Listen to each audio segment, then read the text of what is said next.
تفہیم القرآن سید ابو العلا مودودی۔ سورہ قاف آیات 16 تا 35 حصہ سوم۔ اعوذ باللہ من الشیطان الرجیم، بسم اللہ الرحمن الرحیم۔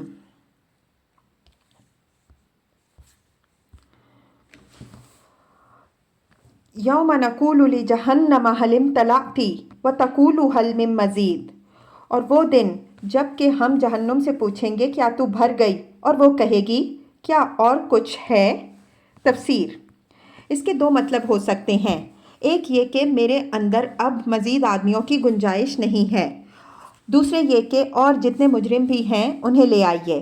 پہلا مطلب لیا جائے تو اس ارشاد سے تصور یہ سامنے آتا ہے کہ مجرموں کو جہنم میں اس طرح ٹھوس ٹھوس کر بھر دیا جائے گا کہ اس میں ایک سوئی کی بھی گنجائش نہیں رہی، حتیٰ کہ جب اس سے پوچھا گیا کہ کیا تو بھر گئی تو وہ گھبرا کر چیخ اٹھی کہ کیا ابھی اور آدمی بھی آنے باقی ہیں۔ دوسرا مطلب لیا جائے تو یہ تصور ذہن میں پیدا ہوتا ہے کہ جہنم کا غیظ اس وقت مجرموں پر کچھ اس بری طرح بھڑکا ہوا ہے کہ وہ حل میں مزید کا مطالبہ کیے جاتی ہے اور چاہتی ہے کہ آج کوئی مجرم اس سے چھوٹنے نہ پائے۔ یہاں یہ سوال پیدا ہوتا ہے کہ جہنم سے اللہ تعالیٰ کے اس خطاب اور اس کے جواب کی کیا نوعیت ہے؟ کیا یہ محض مجازی کلام ہے یا فی الواقع جہنم کوئی ذی روح اور ناطق چیز ہے جسے مخاطب کیا جا سکتا ہے اور وہ بات کا جواب دے سکتی ہو؟ اس معاملے میں در حقیقت کوئی بات قطعیت کے ساتھ نہیں کہی جا سکتی۔ ہو سکتا ہے کہ یہ مجازی کلام ہو اور محض صورتحال کا نقشہ کھینچنے کے لیے جہنم کی کیفیت کو سوال و جواب کی شکل میں بیان کیا گیا ہو۔ جیسے کوئی شخص یوں کہے کہ میں نے موٹر سے پوچھا تو چلتی کیوں نہیں؟ اس نے جواب دیا کہ میرے اندر پیٹرول نہیں، لیکن یہ بات بھی بالکل ممکن ہے کہ یہ کلام مبنی بر حقیقت ہو، اس لیے کہ دنیا کی جو چیزیں ہمارے لیے جامد و صامت ہیں ان کے متعلق ہمارا یہ گمان کرنا درست نہیں ہو سکتا کہ وہ ضرور اللہ تعالیٰ کے لیے بھی ویسی ہی جامد و صامت ہوں گی۔ خالق اپنی ہر مخلوق سے کلام کر سکتا ہے اور اس کی ہر مخلوق اس کے کلام کا جواب دے سکتی ہے، خواہ ہمارے لیے اس کی زبان کتنی ہی ناقابل فہم ہو۔ وَأُزْلِفَتِ الْجَنَّةُ لِلْمُتَّقِينَ غَيْرَ بَعِيدٍ، اور جنت متقین کے قریب لے آئی جائے گی، کچھ دور بھی نہ ہوگی۔ تفسیر۔ یعنی جو ہی کسی شخص کے متعلق اللہ تعالیٰ کی عدالت سے یہ فیصلہ ہوگا کہ وہ متقی اور جنت کا مستحق ہے، فی الفور وہ جنت کو اپنے سامنے موجود پائے گا۔ وہاں تک پہنچنے کے لیے اسے کوئی مسافت طے نہیں کرنی پڑے گی کہ پاؤں سے چل کر یا کسی سواری میں بیٹھ کر سفر کرتا ہوا وہاں جائے اور فیصلے کے وقت اور دخول جنت کے درمیان کوئی وقفہ ہو، بلکہ ادھر فیصلہ ہوا اور ادھر متقی جنت میں داخل ہو گیا۔ گویا وہ جنت میں پہنچایا نہیں گیا ہے بلکہ خود جنت ہی اٹھا کر اس کے سامنے پاس لے آئی گئی ہے۔ اس سے کچھ اندازہ کیا جا سکتا ہے کہ عالم آخرت میں زمان و مکان کے تصورات ہماری اس دنیا کے تصورات سے کس قدر مختلف ہوں گے۔ جلدی اور دیر اور دوری اور نزدیکی کے وہ سارے مفہومات وہاں پہ مانا ہوں گے جن سے ہم اس دنیا میں واقف ہیں۔ ھذا ما توعدون لکل اواب حفیظ، ارشاد ہوگا یہ ہے وہ چیز جس کا تم سے وعدہ کیا گیا تھا ہر اس شخص کے لیے جو بہت زیادہ رجوع کرنے والا اور بڑی نگہداشت کرنے والا تھا۔ اواب۔ تفسیر۔ اصل میں لفظ اواب استعمال ہوا ہے جس کا مفہوم بہت وسیع ہے۔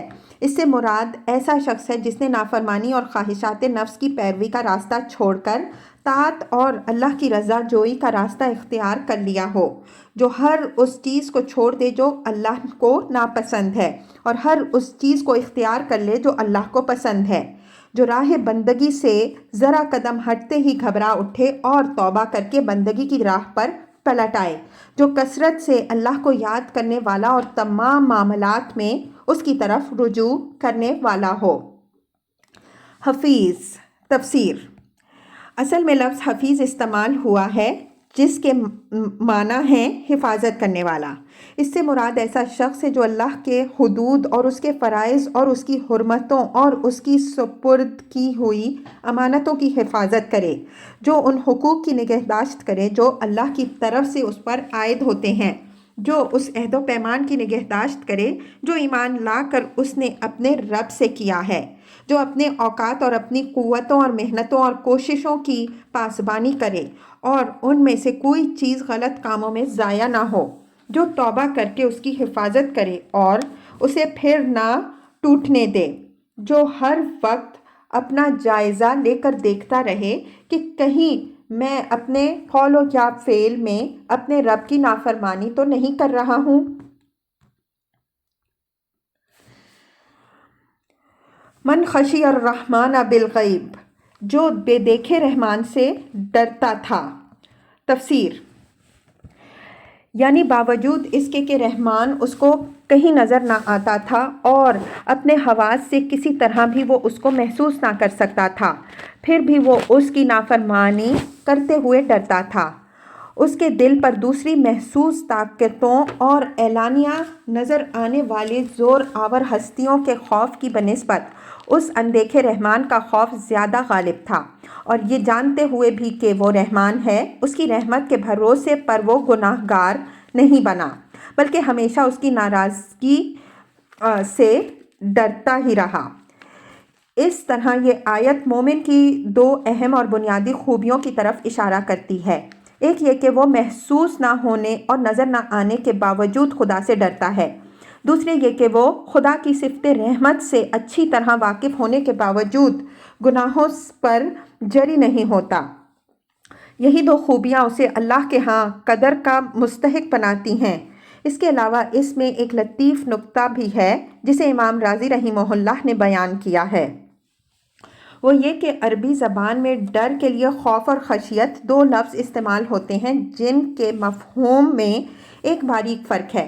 خوف کا لفظ بالعموم اس ڈر کے لیے استعمال ہوتا ہے جو کسی کی طاقت کے مقابلے میں اپنی کمزوری کے احساس کی بنا پر آدمی کے دل میں پیدا ہو، اور خشیت اس ہیبت کے لیے بولتے ہیں جو کسی کی عظمت کے تصور سے آدمی کے دل پر طاری ہو۔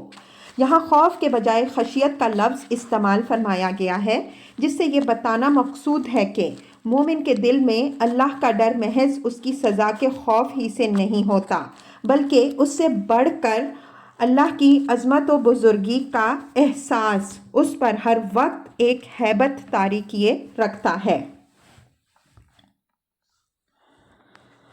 وَجَاءَ بِقَلْبٍ مُنِیبٍ، اور جو دل گرویدہ لیے ہوئے آیا ہے۔ تفسیر: اصل الفاظ ہے قلب منیب، لے کر آیا ہے۔ منیب انابت سے ہے جس کے معنی ایک طرف رخ کرنے اور بار بار اسی کی طرف پلٹنے کے ہیں، جیسے قطب نما کی سوئی ہمیشہ قطب ہی کی طرف رخ کیے رہتی ہے، اور اپنے خواہ کتنے ہی ہلائیں جلائیں، اور آپ خواہ کتنا ہی ہلائیں جلائیں وہ ہر پھر کر پھر قطب ہی کی سمت آ جاتی ہے۔ پس قلب منیب سے مراد ایسا دل ہے جو ہر طرف سے رخ پھیر کر ایک اللہ کی طرف مڑ جائے، اور پھر زندگی بھر جو احوال بھی اس پر گزریں ان میں وہ بار بار اسی کی طرف پلٹتا رہا۔ اسی مفہوم کو ہم نے دل گرویدہ کے الفاظ سے ادا کیا ہے۔ اس سے معلوم ہوا کہ اللہ کے ہاں اصلی قدر اس شخص کی ہے جو محض زبان سے نہیں بلکہ پورے خلوص کے ساتھ سچے دل سے اسی کا ہو کر رہ جائے۔ ادخلوہا بسلام، داخل ہو جاؤ جنت میں سلامتی کے ساتھ۔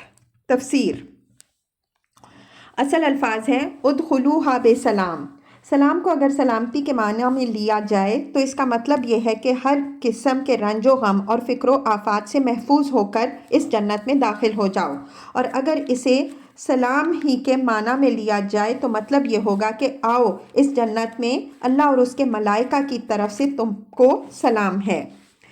ان آیات میں اللہ تعالیٰ نے وہ صفات بتا دی ہیں جن کی بنا پر کوئی شخص جنت کا مستحق ہوتا ہے، اور وہ ہیں: نمبر 1 تقویٰ، نمبر 2 رجوع اللہ، نمبر 3 اللہ سے اپنے تعلق کی نگہداشت، نمبر 4 اللہ کو دیکھے بغیر اور اس کی رحیمی پر یقین رکھنے کے باوجود اس سے ڈرنا۔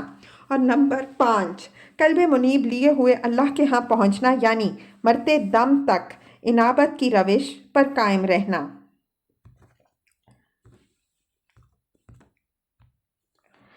ذالک یوم الخلود، وہ دن حیات ابدی کا دن ہوگا۔ لہم ما یشاءون فیہا، وہاں ان کے لیے وہ سب کچھ ہوگا جو وہ چاہیں گے۔ وَلَدَيْنَا مزید، اور ہمارے پاس اس سے زیادہ بھی بہت کچھ ان کے لیے ہے۔ تفسیر، یعنی جو کچھ وہ چاہیں گے وہ تو ان کو ملے گا ہی، مگر اس پر مزید ہم انہیں وہ کچھ بھی دیں گے جس کا کوئی تصور تک ان کے ذہن میں نہیں آیا ہے کہ وہ اس کے حاصل کرنے کی خواہش کریں۔